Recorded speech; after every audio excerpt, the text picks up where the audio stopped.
这个国家就变成了所有的企业只有一代，没有二代。这个国家就变成了所有的企业家都是一个猎物和猎人的共同的关系。暗黑森林就说的是中国的企业家，中国的这个资本家的现状。暗黑森林既是猎人也是猎物。比如说郭文贵跟李友的关系就是这样，郭文贵要抓李友，李友要抓郭文贵。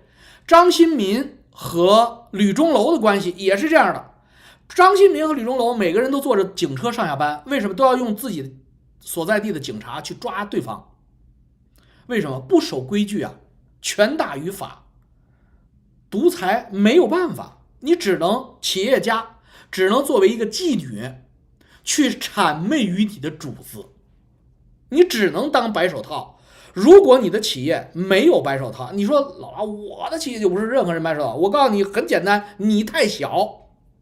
你在中国做企业做到100个亿，做到50个亿，你不可能不是某一个势力或某几个势力的白手套，你不可能，听见了吗？否则你早没了，你早在暗黑森林中被别人吞了。你在吞噬别人的过程中，别人分分钟有可能吞噬你。这就是中国的经济体制改革跟政治体制改革之间的矛盾造成的经济为什么不能超越美国的根本原因。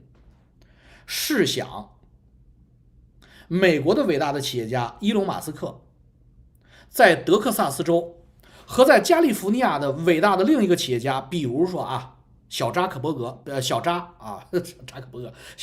比如说也许他不在，anyway 他在夏威夷也好，他的户口所在地他们两个，大家都知道他们两个有竞争关系吗？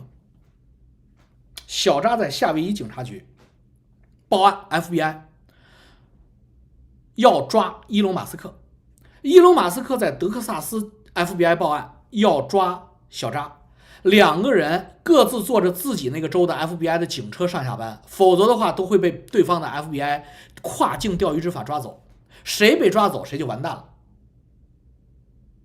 那你想想，最后特斯拉和 Facebook 哪个公司能发展壮大？哪个都发展不壮大，因为他老板的心态都不是他妈的正常经营企业了，都变成商场如战场了。在这个过程中，谁是得益者？是他妈德克萨斯州的州长、德克萨斯州的州委书记和德克萨斯州的 FBI 政法委书记。夏威夷州的州长、夏威夷州的州委书记和夏威夷州的政法委 FBI 的局长，这就是中国的问题。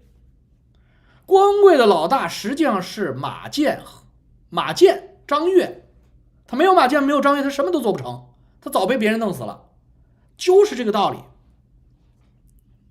所以你说中国的这些东西多可悲啊！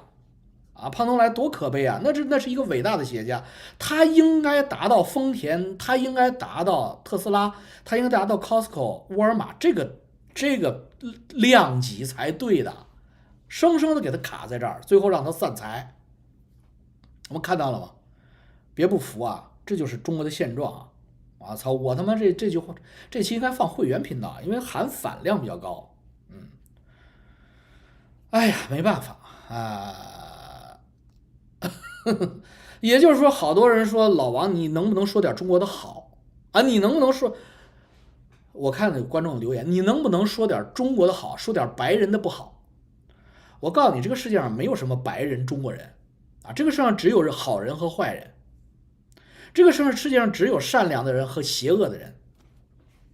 你他妈还把人分成中国人和白人，你就是个蠢驴你就是洼地里边的那个蛆。干你共产党干死你，干你屁眼开花，你都他妈的为什么还要唱我把党来比母亲？贱货比如说某个著名的科学家，他妈是被共产党在文化大革命干死的我把党来比母亲还唱，这都是变态。姓钟那个大科学家，他变态，他妈就是被共产党文化大革命整死，他想我把党来比母亲。你母亲都是党干死的，你还他妈把党来比母亲，这就是根本就没有普世价值，根本就与胖东来老于讲的那个文明差你妈1000年啊，这跟他妈皇上时代比都退步了。皇上还要个脸儿，哎，皇上是要脸的，皇上是奉天承运，哎呀，见了天灾打自己的脸还要写一下罪己诏的，明白吧？他们可以不要脸，因为他们无神论。